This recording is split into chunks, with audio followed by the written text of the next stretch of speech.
Hello student, today's video we will discuss about qualitative characteristic of accounting information. Qualitative means accounting information में क्या qualities होनी चाहिए. As discussed before, users of accounting information. Users like internal and external, partner, employee, investor, government कि वो हमारी qualities से क्या benefit ले सकते हैं. फर्स्ट पॉइंट है रिलायबिलिटी.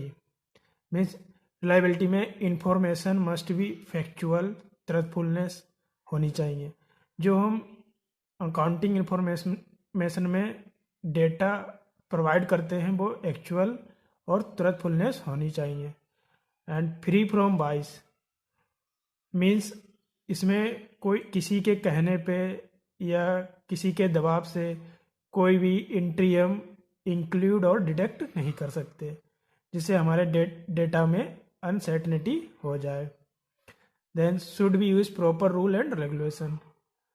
ड्यूरिंग ट्रांजैक्शन हमें proper rule and regulation use करने चाहिए जिससे हमारी बैलेंस शीट क्लियर हो. Next point relevance.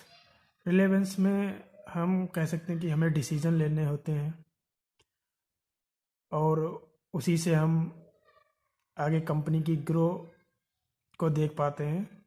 Like help the management, investor and creditors. हमें अगर प्रॉपर डेटा हमारे पास प्रोवाइड है तो ये मैनेजमेंट को भी हेल्प करता है, इन्वेस्टर्स को भी हेल्प करता है जिससे वो कंपनी में इन्वेस्टमेंट कर सकें. And unnecessary and irrelevant information should not be included in financial statement.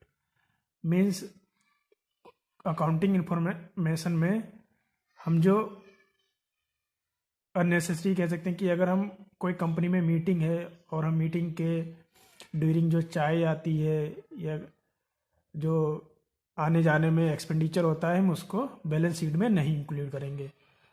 जो हमारे मेन है परचेजिंग एंड सेलिंग वही हम इंक्लूड करेंगे.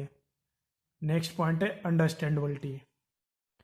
Means like simple and logical manner कि अगर हम जो भी बैलेंस शीट या ट्रांजैक्शन को बुक में नोट करेंगे वो सिंपल होने चाहिए जो हम इजीली अंडरस्टैंड कर सकें. Should be use main point like depreciation, gain and losses, reserves, balance sheet. Means हम जो मेन पॉइंट है जिससे हम प्रॉफिट और लॉस का पता कर सकते हैं, balance sheet, actual balance sheet क्या है वो पता कर सकते हैं और उसमें क्या इंक्लूड हो रहा है, क्या डिडक्ट हो रहा है वो हम बैलेंस शीट में रखेंगे. Now comparability. अकाउंट्स में कंपेरेबिलिटी बहुत मैटर करती है. Like current performance compare with past performance कि हम करंट से पास्ट को भी कंपेयर कर सकते हैं और पास्ट को करंट से भी कर सकते हैं. एटलीस्ट हमारे पास 2 ईयर का डेटा होना चाहिए कि इस ईयर में हमने इस पॉइंट पे ये स्ट्रेटजी बनाई तो हमें प्रॉफिट हुआ और कहाँ पे हमें लॉस हुआ. ये हम पास्ट को देख के अब डिसीजन ले सकते हैं. Then we can comparison different firm in the same industry. Like अगर हम टेलीकॉम सेक्टर की बात करें तो रिलायंस जियो हुआ और एयरटेल हुआ. रिलायंस जियो किस पॉइंट पे क्या स्ट्रेटजी यूज करता है और एयरटेल क्या स्ट्रेटजी यूज करता है अपने कस्टमर के लिए. एंड टू असर्टेन अप और डाउन. कंपेरेबिलिटी से ही हमको असर्टेन होता है कि हम अगर ये पॉइंट यूज करें तो इस पर अप हमें अप हो रहा है या हमें डाउन हो रहा है. ये क्वालिटेटिव कैरेक्टरिस्टिक के टोटल 4 पॉइंट हैं. नाउ आप समझ गए होंगे. So I hope the concept is very much clear. Thank you.